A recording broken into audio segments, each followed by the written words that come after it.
Welcome to Eschmann Little Sister. Today I'm going to show you how to change the date and time on your Miele PG8581 and 91 washer disinfector.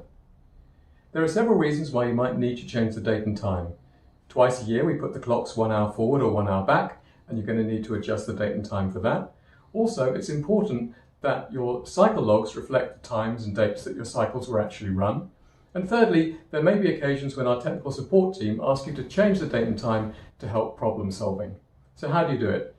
It's really easy. I'm going to show you through the menu step by step. The date and time are configured in separate menus. I'll show you how to change the time first, and then we'll carry on to do the date. First of all, on the control panel, tap the settings button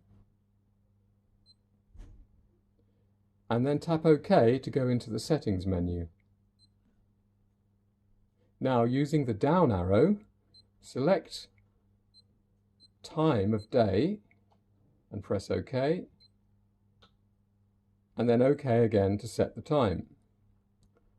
Then enter the time using the up arrows. So the time now is 1:15, so I'm going to change the hour to 13 by using the up arrow, and then press OK. And then use the up arrow again to change the number, so it's 1:15, 13:15, and then tap OK, and that's set the time. Now I use the back arrow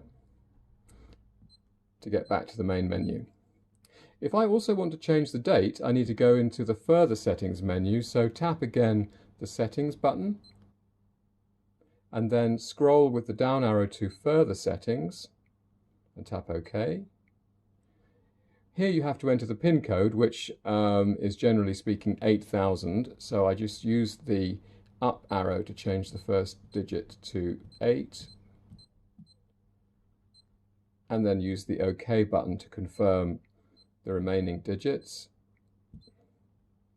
and then use the down arrow to scroll to date, and then OK, and then the down arrow again to choose set, and then OK, and then I can enter the date. I'm just going to change the day here to the 19th, and then OK that, and OK the month of October, and OK the year, and that's done it. I just now need to press the back arrow to get back to the main menu, and we're done. We hope this guide has been useful. Don't forget to subscribe to the Eschmann Little Sister YouTube channel for more guides and tips, and contact us if you need further help or advice.